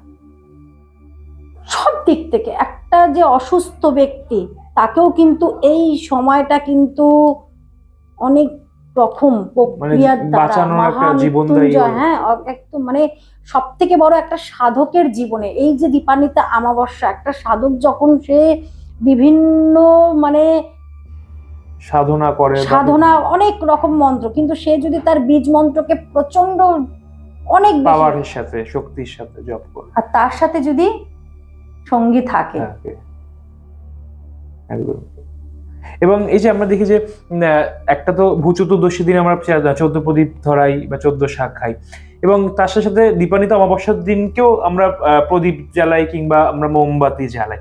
তো এইটার সম্পর্কটা কি রয়েছে? ওই অমাবস্যাতে প্রদীপ কেন জ্বালানো হয় বা মোমবাতি কেন জ্বালানো হয়? প্রদীপ মোমবাতি কেন জ্বালানো হয়? যেহেতু ঘোর অন্ধকারকে কাটানোর জন্য আমাদের প্রত্যেকের গৃহে শুভ সূচনা, শুভ শক্তি সূচনার জন্য কিন্তু আমরা এই প্রদীপকে প্রজ্বলন করি। মাহাত্ম্য এটাই যে আমরা আমাদের জীবনের, আমাদের গৃহে, আমাদের বিভিন্ন যে মনের মধ্যে যে অন্ধকার থাকে, আজকে অনেকেই অনেক কিছু বলবে, কিন্তু দীর্ঘ বছরের অভিজ্ঞতা, দীর্ঘ বছর এই মোম প্রজ্বলন করে প্রদীপ প্রজ্বলন করে যেইগুলো আমি বুঝেছি এবং আমার ভক্তদের কাছে যে আমি বলি যে আজকে অন্ধকারকে আমরা কাটিয়ে আলোর সূচনা করছি। কেন তার 1 মাস আগেই যে মহালয়া, সেখানে হচ্ছে আমাদের পিতৃপুরুষ তর্পণ করা হয়, সেটাও কিন্তু আমরা অন্ধকার কাটিয়ে দেবী পক্ষের সূচনা হয়। তো তারপরেই কিন্তু আবার লক্ষ্মী পুজোর পর থেকেই শুরু হয়ে যায় কিন্তু আবার এই অমাবস্যা। তাহলে পরপর দুটো অমাবস্যা মানে আমাদের কাছে যেমন ঐশ্বরিক শক্তিকেও আমরা যেইভাবে আগমন করতে পারি, আহ্বান করতে পারি, তো আমরা কিন্তু সেই জায়গা দাঁড়িয়ে দীপান্বিতা অমাবস্যাও কিন্তু ঘোর অন্ধকার কাটিয়ে, কেন এই যে ভূত চতুর্দশী মানে হচ্ছে পিতৃপুরুষের পূর্বজের যে একটা অতৃপ্ত আত্মা, এনারা নরকের রাস্তা স্বর্গের রাস্তা দুই খোলা থাকে দেখেই কিন্তু আজকে ওনাদের উদ্দেশ্যে, ওনাদের শান্তি কামনার উদ্দেশ্যে কিন্তু যে প্রদীপ প্রজ্বলন করা হয়, সেটা কিন্তু তার পরের দিনও কিন্তু সেই অমাবস্যা অন্ধকারটা থাকে, তাদের প্রভাব যেন আমাদের ওপর না পড়ে, অশুভ প্রভাব। সেই কারণেই আমরা প্রদীপটা প্রজ্বলন করি। মাহাত্ম্য এটাই যে আমরা অন্ধকারকে কাটিয়ে দিচ্ছি, এতটাই আলো আমরা জ্বালিয়ে রাখি যে আমাদের সংসারে গৃহে যেন প্রচুর আলো, সুখ, শান্তি, সমৃদ্ধি হয়। সেই জন্যই আলোর উৎসব আর দীপাবলি থাকে। এবং অলক্ষ্মী মাকে দেখবে এই সময় কিন্তু এই কালী পুজো, দীপান্বিতা অমাবস্যাতে কিন্তু মা লক্ষ্মীর পুজো করা হয়, এবং অনেকে বলছে অলক্ষ্মী তাড়িয়ে লক্ষ্মীর আগমন ঘটে। তো আমরা এই কারণেই অশুভ শক্তি মানেই হচ্ছে অলক্ষ্মী, ভূত, প্রেত, তো আমরা এই আলোর মাধ্যমে, প্রদীপ প্রজ্বলনের মাধ্যমে ওনাদেরকে দূরে সরিয়ে দিয়ে আমরা সৌভাগ্যকে গৃহে প্রবেশ করাই। অনেক কিছু জানতে পারছি এবং একই সাথে প্রশ্নের ভান্ডার কিন্তু শেষ হচ্ছে না, আরো বেড়ে যাচ্ছে। এবং এই জায়গা থেকে দাঁড়িয়ে দিদির কাছে আরো একটা বিষয় জানতে চাইবো যে এই যে মায়ের সাথে থাকে হচ্ছে ডাকিনী, বর্ণিনী বা জয়া বিজয়া, মার যে সখী, 2 সখী, এবং তাদের উদ্দেশ্যেও নাকি আমরা বিভিন্ন জায়গায় দেখে থাকি যে তাদেরকেও এই যে কারণ সুধা নাকি পান করে এবং মাকেও দেয়, এবং ওটা ছাড়া নাকি পুজো অসম্পূর্ণ। তো এই বিষয়টা কেন, মানে ওটা কি প্রকৃতপক্ষে মাকে দেওয়া হয় নাকি তার ডাক মানে সখীদের দেওয়া হয়? অনুচরদের দেওয়া হয়, সখীদের দেওয়া হয়। আচ্ছা, দেখো পঞ্চমকার এটা একটা অনেক বড় ব্যাপার, এটা নিশ্চয়ই আমি তোমাকে নেক্সট এপিসোডে তোমাকে যখন আবার করবে তখন বলবো। তো এই যে পঞ্চমকারের যে বিষয়টা, এটা হচ্ছে সম্পূর্ণ আলাদা বিষয়। তো কারণ বাড়িটা যে দেওয়া হয় এটা সব আমাদের এই যে যোগিনী থাকেন এনাদের উদ্দেশ্যে দেওয়া হয়।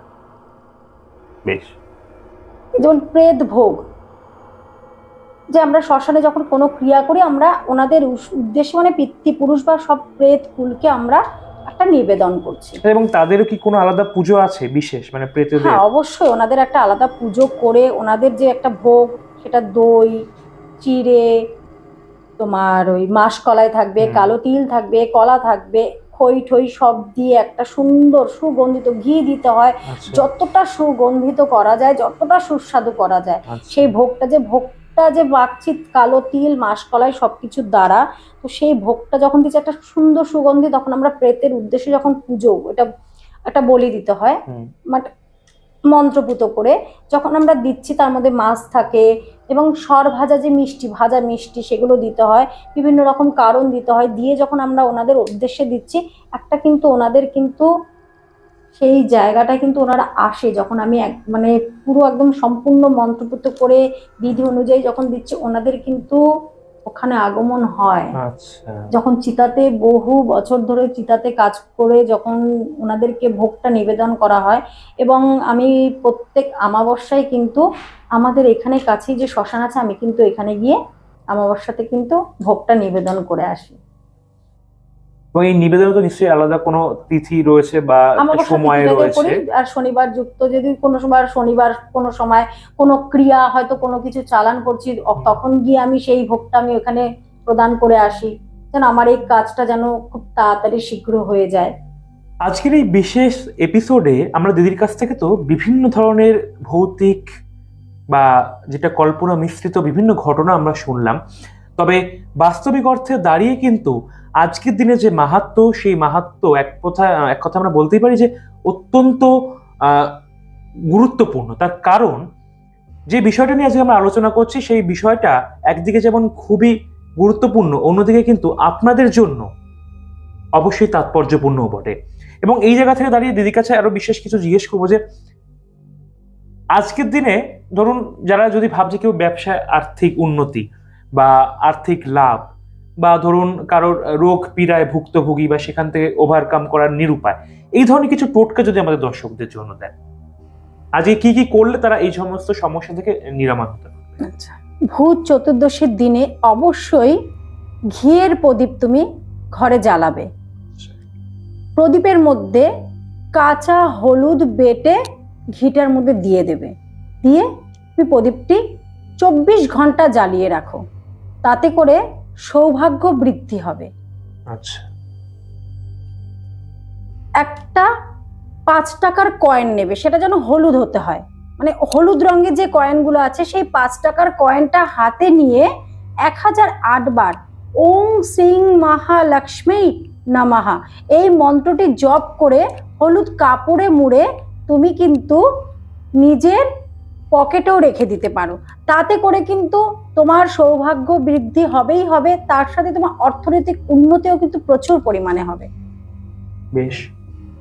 এবং যারা রোগ পীড়ায় ভুক্তভোগী তাদের ক্ষেত্রে, যারা রোগ পীড়ায় ভুক্তভোগী হয়ে আছো দীর্ঘদিন, অবশ্যই দেবাদিদেব মহাদেবকে অভিষেক করো আতপ চাল দ্বারা। ওং ত্র্যম্বকম যজামহে সুগন্ধিম পুষ্টিবর্ধনাম উর্বারুকমিব বন্ধনান মৃত্যুর্মুক্ষীয়মামৃতাৎ। তাতে করে তোমাদের অর্থনৈতিক অবস্থা তো উন্নতি হবে হবে, এবং তার সাথে তোমাদের কিন্তু শরীর স্বাস্থ্য কিন্তু অনেক উন্নতি হবে। যারা ব্যবসায় উন্নতি করতে চাইছেন তাদের জন্য কি টোটকা? যারা ব্যবসায় তোমরা উন্নতি করতে চাইছো, অবশ্যই প্রত্যহ সকালে ঘুম থেকে উঠে স্নান করে আগে সূর্যদেবকে প্রণাম করতে হবে। ওম জবা কুসুম শঙ্কর শঙ্কর্ষপ্যং মহা অধুতিম ধন্তারিং সর্ব পাপগ্ন প্রণতস্মি দিবাকরম। কারণ এই সূর্যদেবী কিন্তু তোমাকে আর্থিক উন্নতি, দারিদ্র দোষ থেকে মুক্তি দেবে। বেশ। এবং একই সাথে ধরুন আজকের দিনে দাঁড়িয়ে অনেকেই চাইছে যে নিজে যে শখ মানে ধরুন কেউ চাইছে ডাক্তার হবে, কেউ চাইছে ধরুন কেউ অভিনেতা হবে, বা বিভিন্ন ধরনের যাদের চাহিদা, তো সেই চাহিদা পূরণের জন্য কি আলাদা কোনো বিশেষ মন্ত্র রয়েছে? এগুলো তো ছক দেখে বলতে হবে না। আচ্ছা। যার যেটা দেখো ব্যবসা যার চলছে না, তাকে অবশ্যই আমি আগে বলবো তোমরা বাড়িতে থেকে, আজকে আমি বিভিন্ন রকমের টোটকাগুলো দিয়ে থাকি, বা যেরকম বললাম যে ব্যবসায় উন্নতি করতে চাইছো কিংবা তুমি একটা ভালো চাকরি পেতে চাইছো, তাতে করে অবশ্যই তুমি আগে প্রত্যহ সকালবেলা ঘুম থেকে উঠে সূর্যদেবকে প্রণাম করো। কারণ যে কোনো রাশির জাতকের যে ক্ষেত্রে কোনো হতে পারে। প্রণাম করতে বলেছি, যে উনি প্রণাম, শুধু ওনাকে প্রণাম জানাবে, শতকোটি প্রণাম মন্ত্র দ্বারা। তাতে করে দেখবে তার যে নেগেটিভিটি, যে আজকে ব্যবসা করবে, অবশ্যই তার সে ব্যবসায় মান সম্মান, তার ব্যবসার নাম থাকতে হবে অবশ্যই। সেই কারণে সূর্যদেবকে প্রণাম করলে কিন্তু অনেক নেগেটিভিটি কাটবে তার জীবন থেকে। এবং যে চাকরির উদ্দেশ্যে বলছে, তাকেও কিন্তু সূর্যদেবকে প্রণাম ডেলি করতে হবে, কারণ উনি উদিত হওয়ার সাথে সাথেই কিন্তু আমাদের জীবনের সবকিছুকে উদয় ঘটায়, আলোকিত করে। বিভিন্ন মন্ত্রের আগে সূর্যদেবকে প্রণাম অতি অবশ্যই দরকার, তার সাথে মাকে এবং বাবাকে প্রণাম অতি অবশ্যই দরকার। এবার যারা স্পেসিফিক ভাবে, মানে পার্সোনালি যারা চাইছে আমি অভিনেতার দিকে যাব, মানে অভিনয় করব বা ডাক্তার হব বা ইঞ্জিনিয়ার হব, সেটা তার জন্ম ছক অনুযায়ী দেখে নিতে হবে তার কোন দিকটা গেলে তার শুভ, বা হয়তো সে চাইছে, এবার তার জন্ম ছক অনুযায়ী দেখে নিতে হবে তার সেটা হতে কোনো বাধা আছে কিনা, বা যদি তার ভাগ্যে নাও থাকে, কোনো না কোনো ভাবে একটা কানেকশন জুড়ে কিন্তু সেই জায়গাটা যদি সেইভাবে ক্রিয়া করা যায়, বা তার জন্য যদি তাকে রত্ন ধারণ করতে, অবশ্যই সে কিন্তু সেই জায়গাটা পৌঁছাবে। এই দিনে মানে ভূত চতুর্দশীর দিনে কারণ মাঙ্গলিক দোষ কাটানো কি সম্ভব? ভূত চতুর্দশীর দিনে বা দীপান্বিতা অমাবস্যায় বা যে কোনো অমাবস্যায় শুভ তিথিতে সবকিছুই করা খুব ভালো। তবে ভূত চতুর্দশীর দিনে আমি একটাই কথা বলবো, কারোর ওপর যদি নেগেটিভ এনার্জি যদি কেউ প্রদান করে থাকে, যে কোনো বান চালান করেছে, সেটিকে কাটানোটাও যেমন শুভ, তার সাথে যদি কোনো ব্যক্তির এমন আছে শত্রু দ্বারা পীড়িত, তাকে সর্বশান্ত করেছে, তার শত্রুকেও কিন্তু বিনাশ করার জন্য ভূত চতুর্দশী কিন্তু সর্বশ্রেষ্ঠ দিন, ওটাই আদর্শ। কিন্তু প্রত্যেকটা কৃষ্ণ পক্ষের অষ্টমী তিথি, চতুর্থী তিথি, প্রত্যেকটা কৃষ্ণপক্ষের অষ্টমী তিথি, চতুর্দশী তিথি এবং অমাবস্যা, যে কোনো পজিটিভ নেগেটিভ দুটো কাজেই কিন্তু শ্রেষ্ঠ, শুধু ভূত চতুর্দশী বলে নয়। আচ্ছা, না কেউ চাইলে সেটাকে ভালো হিসাবে ব্যবহার করতে পারে বা খারাপ হিসাবে ব্যবহার করতে পারে। এবার ভক্ত তো বিভিন্ন রকমের চলে আসে, কেউ নিজেকে বাঁচাতে আসে, আর সব প্রত্যেকে এমনি এমনি কিন্তু কেউ কাউকে মারতে আসে না, কেউ কাউকে উচ্চাটন করতে আসে না, কেউ কাউকে বিচ্ছেদ করতে আসে না, তার দেওয়ালে পিঠ ঠেকে যাওয়ার পরেই কিন্তু সে আসে। তাহলে দেখা গেল যে সেই ভক্তটা বাঁচতে চাইছে, তাকে অবশ্যই আমি বাঁচানোর জন্য যদি মনে হয় কাউকে সরাতে হবে, তাকে তো অবশ্যই আমি সরাবো, প্রয়োজন বিশেষ।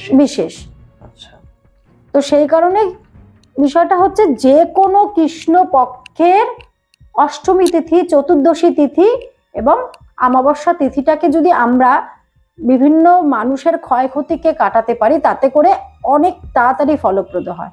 আর যে ব্যবসা উন্নতি, সেগুলো আমরা কৃষ্ণ শুক্ল পক্ষ ধরে যখন করব, তার তো মাহাত্ম্য অনেক বেশি।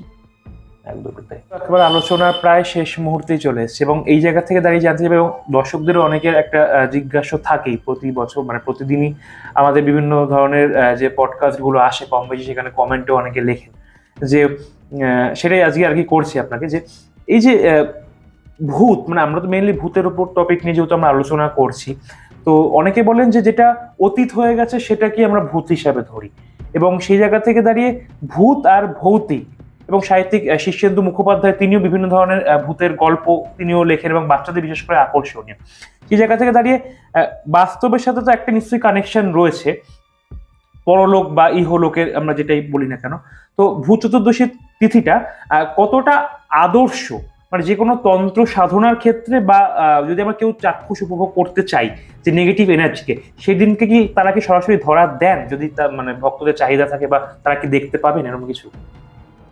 দেখো সরাসরি চোখে আমার কাছে যে ভক্তরা আসে কতটা দেখতে পাবে সেটা বড় কথা। একটা এই যে ভৌতিক বিষয়টা বা কোনো আত্মাকে যে আমরা দেখবো, তার জন্য তো একটা সাধনার দরকার আছে।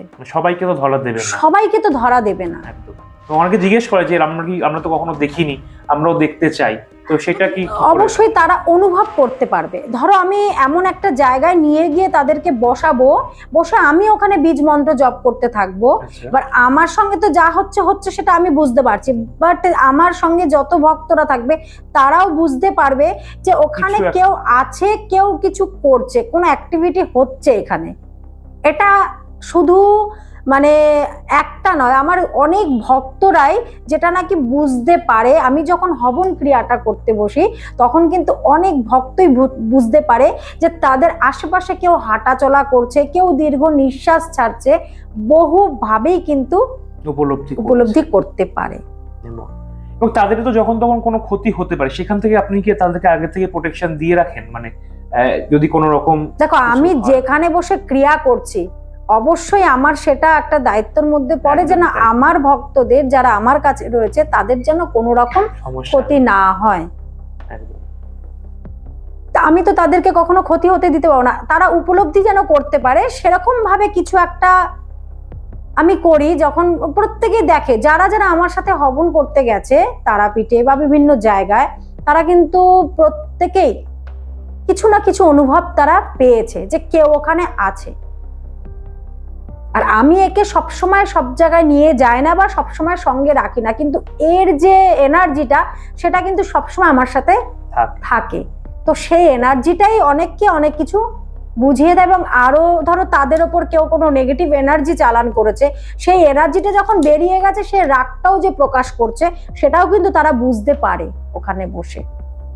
এটা আমার কোনো মুখের কথা নয়, কারণ আমি যেটা বলি সেটা বাস্তবায়িত। আমার ভক্তদের সাথে ঘটনাগুলো ঘটে একদম অন স্পটে বসে, তারা একমাত্র জানে যে তারা কি কি উপলব্ধি করেছে।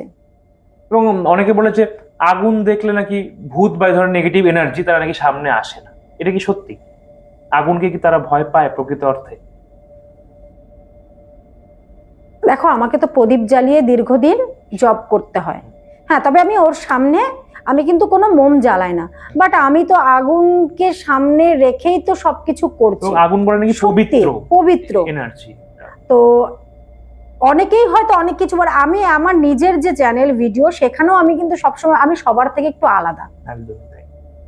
কারণ আমি ওই শোনা কথা বা বইয়ে পড়া কথা বা কোনো কিছু দেখে না, আমার সাথে যেই যেই ঘটনাগুলো ঘটে আমি সেইগুলোই কিন্তু প্রত্যেকের সামনেই আনি। সেটা আমার লাইভের মাধ্যমে হোক বা কোনো পডকাস্টের মাধ্যমে হোক বা যে কোনো কিছুর মাধ্যমে আমি আমার নিজের অনুভূতিগুলোকেই বলি। হ্যাঁ, আমি আগুন ওর সামনে বা অনেকেই জানি খপ্পরের মাথার উপর আগুন রেখে দেয়, এটা কখনোই উচিত না। আমি ধূপকাঠি রাখতে পারি, হ্যাঁ, কিন্তু ওদের সামনে আগুন। কিন্তু আমি যখন এনার্জি নিয়ে কাজ করছি নিশ্চয়ই আমাকে তো একটা আগুন শক্তিটাকে তো বৃদ্ধি করতে হবে, শক্তিটাকে তো বৃদ্ধি করতে হবে। আগুনেই তো একটা সৃষ্টি হয়, একটা শক্তি বাড়ে। আজকে এই যে লাইট জ্বলছে সেটা তো মানে একটা তাপ বিদ্যুৎ কেন্দ্র যে বলা হয়। তাহলে আজকে আগুন আমি ওর মাথার উপরে দেবো না, কিন্তু আগুনটা প্রজ্বলন করে তো আমাকে কাউকে আহ্বান করতে হচ্ছে, কিছু তো মারতে হচ্ছে আগুনের মধ্যে। তো সবার থেকে আমি একটুখানি অন্য ধরনের, এবং যজ্ঞ বলুন বা হোম বলুন সেক্ষেত্রে তো আগুনটা তো দরকার। তো ওই সামনেই তো অনেক কিছুই তো হচ্ছে, আমি আমার ভক্তরা উপলব্ধি করছে। আমি তো সবসময় বুঝতে পারি, আমি শুধু নয়, আমি কাউকে বলিও না, ভক্তরাই বলে কেউ যেন আমার পেছন দিয়ে হাঁটাচলা করছে, কেউ যেন আমার ঘাড়ের উপরে দীর্ঘ নিঃশ্বাস ফেলছে। তো সে তো আগুনের সামনেই তো আসছে, চিতাটা তো জ্বলছে না, তাহলে ওই যে চিতা জ্বলছে, আগুন জ্বলছে, সেখানে তো আরো অনেক অশরীরী আত্মা রয়েছে। তাহলে আমি এখন ফট করে কি করে বলবো? কেন অনেকেই তো অনেক অনেক কিছু বানানো, অনেক কিছু বলতে পারবে। আমি এগুলো উপলব্ধি করেছি। আচ্ছা, চিতা জ্বলছে, পরপর 3টে দাহ হচ্ছিল, সেখানে বসে আমি বহু বছর আগে জব করছিলাম। তো সে জব করতে করতে মনে হচ্ছিল কেউ আমাকে ধাক্কা দিয়ে ফেলে দিচ্ছিল। তো সেখানেও তো একটা এনার্জি এসছিল, অশরীরী এনার্জি, যেটা নাকি আমাকে ধাক্কা দিয়ে ফেলে দিচ্ছিল। এবং অনেক সময় নাকি এরকম দেখা গেছে বা আমরাও শুনেছি যে যখন কোনো মানুষকে আর কি দাহ করা হচ্ছে হঠাৎ করে নাকি সে নাকি চিতার উপর উঠে বসে। এবার দেখো, এটা বলবো না যে ভূত প্রেতের কারণ হলো আমাদের যে হাড়গুলো থাকে না, সেটা একটা টান ধরে। আচ্ছা। তো তখন যখন জ্বলছে, যখন বডিটা দাহ যখন হচ্ছে, তখন টান ধরে, সেই টানে না ওগুলো উড়িয়ে যায় বা কেউ উঠে বসে, সেটাকে বাড়ি মেরে সেটাকে আবার শুয়ে দেয়। ওটা ভূত প্রেতের কোনো ব্যাপার নয়, এটা কোনো ভূত প্রেতের ব্যাপার নয়। তার সাথে বাস্তবে কোনো ভূতের কোনো না না না না, আমাদের শিরাগুলো মানে হাড়গুলো দেবো যে জয়েন্ট গুলো, এগুলো একটা মোচড় ধরে, তখন সেই সময় সেটা হয় উঠে বসে বা বেঁকে যায়, বিভিন্ন রকম অ্যাক্টিভিটি গুলো হয়। তা বলে এটা যে ভূত জেগে উঠেছে তা নয়। এটা প্রত্যেকটা দাহ যখন হয়, প্রত্যেকটা দাহর সময় কিন্তু এটা হয়। এবং এটা একদম যাদের অনেকে কৌতূহল ছিল তারাও আমাদের এই ভিডিওর মধ্য দিয়ে জেনেই গেলেন আপনারা, এটার সাথে কিন্তু বাস্তবে কোনো সম্পর্ক নেই ভূত প্রেতের, নেই, কোনো রকমই সম্পর্ক নেই ভূত প্রেতের। আজকে আমরা যেটা সর্বক্ষণ চিন্তা করছি, আজকে একদম বিশেষ গুরুত্বপূর্ণ সবার জন্য, একটা গভীর জঙ্গল দিয়ে তোমরা হেঁটে যাচ্ছ একা, মানে জঙ্গল মানে দুই কিনারে রাস্তা, মাঝখান থেকে তুমি হেঁটে যাচ্ছ, কেউ নেই রাস্তায়। হতেই পারে এরকম অনেক ব্যক্তি আছে যারা নাকি অনেক রাত করে বাড়িতে ফেরে। এবার তুমি যদি সেখানে মনে করো আমার পেছনে কেউ আসছে, শরীরটা ভারী হয়ে গেছে, অটোমেটিকলি ভারী হয়ে যায় প্রত্যেকেরই। সেই সময় আমার কথা শুনে, আমি উগ্র সাধিকা অপরাজিতা বলবি, যত বড় ভয়ানক, যত গভীর জঙ্গলে তুমি যাও, হেঁটে আসো অন্ধকার রাস্তায়, শুধু একটাই কথা মনে রাখো, আমার গুরু বা আমার ইষ্ট আমার সঙ্গে, দেখো ওই জঙ্গল তোমার অনায়াসে পার হয়ে যাবে। তো মানুষের মনের মধ্যেই থাকে ভূত, মানুষের মনের মধ্যেই থাকে ভগবান, মানুষের মনের মধ্যেই থাকে শয়তান। তুমি এবার কি সামনে আনতে চাইছো তোমার সামনে, ভূত না ভগবান না শয়তান? সেটা নিজের মনের পজিটিভ এনার্জিকে ফিল করো, তাহলে দেখবে হাজার ভূত কেটে গিয়ে ভগবান তোমার সামনে। কারণ দীর্ঘ বছর ধরে সাধন পথে থেকে জপ করতে করতে ঈশ্বর আমার সামনে এসে দাঁড়িয়েছেন, সব ভূতকে কাটিয়ে, প্রেতকে কাটিয়ে, সব বান কাটিয়ে। কারণ একমাত্র আমি মনে করি আমার সঙ্গে, আমার অঙ্গে, আমার হৃদয়ে, আমার গৃহে, আমার মন্দিরে আছেন গুরু বামতারা। তো তাই যত ভূত প্রেত অশরীরী আত্মা যেই হোক, সব কেটে দূরে সরে গেছে, সব কাটিয়ে মা আমার সামনে, গুরু আমার সামনে উপস্থিত। সামনাসামনি বা বাঁদিকে গুরু বামদেব, ডান দিকে আমার মা, আমি মধ্যেখানে। তাই আজকে সব বান কাটিয়ে আমি মায়ের সান্নিধ্যে, মায়ের কাছে পৌঁছাতে পেরেছি এবং বহু ভক্তের মঙ্গল করতে পারি। একদম সবই মায়ের কৃপা। অসংখ্য একটা খুব সুন্দর কথা আমরা জানলাম, এবং মা অপরাজিতা ভৈরবী তিনিও বললেন যে গুরুই হচ্ছে মূল সাধনার পথ, এবং গুরুকে সাথে রেখেই যদি আমরা মা তারার সাধনা করি, এবং সত্যি কিন্তু মা তারাকে কিন্তু আমরা উপলব্ধি করতে পারি, এবং তখন কোনো নেগেটিভ এনার্জি না আপনার সাথে থাকবে না আপনার পাশে থাকবে, তাই তো? বহু জঙ্গল পার করেছি, এরকম বহু ঘন ঘন মানে অন্ধকার, এমন এমন জায়গায় পৌঁছে গেছি, সেখানে এতটাই ভয়ানক। আমরা আসামে যখন যাচ্ছিলাম কামাখ্যাতে, একটা গুগল ম্যাপ দিয়েছিল ভুল, সেখানে আমার দুজন ভক্তও ছিল সেই সময় উপস্থিত। এমন একটা রাস্তায় নিয়ে গেছে, এতটা মানে একটু সামনে হেঁটে গিয়ে দেখে ওখানে পোল, মানে কাঠের পোল, যাওয়ার জায়গা নেই, সরু রাস্তা, একটা ভয়ানক থমথমে। সেই জায়গা থেকে কিন্তু ওইখান থেকে পার করেছে, মানে এতটাই ভয়ঙ্কর। যারা আমার এই ভিডিওটা দেখবে এবং যেই দুই ভক্ত ওই সময় গাড়িতে বসা ছিল, একমাত্র তারাই জানে যে ওই জায়গাটা কি অবস্থা। মানে দুর্গম একটা পথ, দুর্গম মানে ভয়ানক একটা পথ। তুমি ওখানে ডাকাতেরও ভয় আছে এবং অশরীরী আত্মারও ভয় আছে, এবং তার সাথে শুধু ওগুলো না, সাপ, খোপ, হিংস্র জন্তু, জানোয়ারও ছিল। সেই জায়গায় কনস্ট্যান্ট আমি কিন্তু বসে বসে শুধু মন্ত্র জপ করেছি, আর আমি এটা পুরো একদম মানে আমার অঙ্গে সঙ্গে, এবং আমার সামনে, আমার আশে দুই পাশেই আমার গুরু এবং আমার মা, তারা সবসময় আমার সঙ্গে থাকে।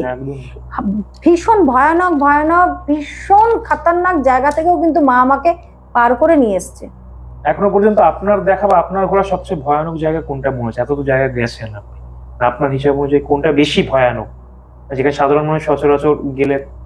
আমি এই যে মাত্র বললাম যে গুগল ম্যাপে কামাখ্যায় যেতে যে গুগল ম্যাপে যে জায়গাটা দিয়েছিল, মানে আমি ওই জায়গাটার নাম বলতে পারবো না, একটা হসপিটাল, মানে বহু দিনের পুরনো একটা হসপিটাল, মানে ওখানে খুব লোক মানে হয় না বলতে, ওই রাস্তা দিয়ে গিয়ে বিভিন্ন রাস্তা পার করে একটা গভীর জঙ্গলের মধ্যে ঢুকে গেছিলাম, যেখানে কোনো ঘর বাড়ি কিছু ছিল না, কোনো লাইটের আলো ছিল না, আমাদের গাড়ির যে আলোটা ছিল সেই আলোটাই ছিল। একটু এগিয়ে গেলেই পোলটা পড়ছে, অন্ধকার, তার পাশে কোনো গ্রাম আছে না আছে কিচ্ছু দেখা যায়নি, কোনো জনশূন্য নেই, মানুষও নেই, না কোনো মানুষ না। তার ঢোকার ওই ভেতরটাতে ঢোকার আগের মুখটাতেই ছিল দেবাদিদেব মহাদেবের একটা মন্দিরের মতন ছোট্ট, ব্যাস ওখানেই গ্রাম শেষ। তারপর দিয়ে যে ওখানে কি আছে, যারা হয়তো ওখানে থাকে তারাই বুঝতে পারবে, নামটা ঠিক বলতে পারবো না। তো ওই একটা ভয়ানক জায়গা। আর মায়াঙ্গের কাচ্চি খাতি মা, অনেকেই শুনেছেন, হ্যাঁ আমরা ওই কাচ্চি খাতি মায়ের ঠিক লাগোয়াই একটা লজ, মানে লজ বলবো না, একটা বাংলো বাড়ি টাইপের ওখানে ছিলাম। তো ওখানে কি হয়েছে, আমি ওখানে মোম জ্বালাইনি, ওখানে যাওয়ার আগে মানে আমি ওখানে মোমটা নিতে ভুলে গেছি। দেখো যেই মন্দিরেই যাই না কেন আমরা মোম জ্বালাই, তো মোমটা আমি জ্বালাইনি। ঠিক রাত্রেবেলায় পুরো আমাদের যে আমরা যে ঘরটার মধ্যে ছিলাম ওই ঘরটাতে পুরো চারপাশ দিয়ে কেউ মনে হয় হাঁটছে, আর মোমের গন্ধ, মোমটা দেখবে জ্বালালে পরে নিভিয়ে দেওয়ার পর একটা পোড়া পোড়া গন্ধ, সেই জিনিসটা মানে সেই গন্ধটা কেন আমি জ্বালাইনি, এতটাই মা ওইখানে জাগ্রত। তো ওই একটা ভয়ানক জায়গা ছিল কাচ্চি খাতি মার, এবং ওই জায়গাটা এবং পাশে যে লজটাতে আমরা ছিলাম বাংলো বাড়িটাতে, এতটাই ভয়ানক ওই জায়গাটা, অনেক কিছুরই আভাস ওখানে পাওয়া যায়। আজকে সত্যি এই অজানা আতঙ্কের যে আজকের এপিসোড, সেটা কিন্তু একেবারে জমজমাট হয়ে গেছে, সে কথা বলতেই পারি। আমরা একেবারে শেষ করব, আমাদের দর্শকদের জন্য শেষ বার্তা কি থাকবে আজকের দিনে দাঁড়িয়ে, একটু দু চার কথা বলে আজকে আপনাদের অনুষ্ঠান শেষ করব। ভূত চতুর্দশীতে তোমরা সকলেই সাবধানে থাকবে। অবশ্যই আমি এই কথাটা বলবো যে যারা মহিলারা আছো তারা কিন্তু মাথার চুলকে বেঁধে রাখবে, কারণ ওই দিন যদি কেউ তোমার মাথার একটি চুলও যদি কেউ পায়, সেটা দিয়ে কিন্তু তোমার জীবনকে সর্বশান্ত সর্বনাশ যত রকমের ক্ষতি কারক যা আছে ওটা করতে কিন্তু একবারও সে চিন্তা করবে না, কেন মাথার চুলটা দিয়েই কিন্তু ভয়ানক বান চালান করা হয়। সেই কারণে বলবো সবাই খুব সাবধানে থাকবে, বাড়িতে প্রদীপ প্রজ্বলন করবে, অবশ্যই ঘিয়ের প্রদীপটা গৃহে জ্বালাবে, এবং ঘরের দুই দাঁড়ে বা গেটের মুখে বা ঘরে ঢোকার মুখে সরষার তেলের প্রদীপ অবশ্যই জ্বালাবে, তার মধ্যে একটু একটু করে কালো তিল ফেলে দেবে, আর চেষ্টা করবে সেই প্রদীপগুলো যেন 24 ঘন্টা জ্বলে, ঘরেরটা এবং ঘরের দ্বারের দুটো, তাতে করে কিন্তু তোমাদের গৃহে কখনো অশুভ শক্তি কিন্তু প্রবেশ করতে পারবে না। তোমরা সবাই খুব ভালো থাকো, সুস্থ থাকো। একদমই, এবং এই ভালো থাকার সুস্থ থাকার চাহিদা নিয়ে আমরা আবারও আশা রাখবো যে আগামী দিনে আবারও এইভাবে অপরাজিতা মা ভৈরবীকে আমরা পাবো আমাদের সাথে আরো একটা নতুন এপিসোড নিয়ে। তো আজকের এপিসোডটা কেমন লাগলো, অবশ্যই ভূত চতুর্দশী স্পেশাল, কোথাও কি একটু হারিম করা ভয়ানক কিছু আপনারা শুনেছেন নাকি আপনাদের সাথে উপলব্ধি করেছে, অবশ্যই আমাদের কমেন্টে জানাতে একদম ভুলবেন না। আপনারা সকলে ভালো থাকবেন, সকলকে দীপান্বিত অমাবস্যার আগামীকাল রয়েছে, সকলে খুব ভালো থাকুন এবং বাজি আপনারা ফাটান, কিন্তু নিজের আনন্দ যাতে অপরের নিরানন্দের কারণ না হয়ে ওঠে সেদিকটাও আপনারা মাথায় রাখবেন। সকলকে দীপাবলির আন্তরিক প্রীতি শুভেচ্ছা জানাচ্ছি, সকলে ভালো থাকুন, সুস্থ থাকুন, দেখা হচ্ছে খুব শীঘ্রই নতুন আরো একটা এপিসোড নিয়ে। নমস্কার।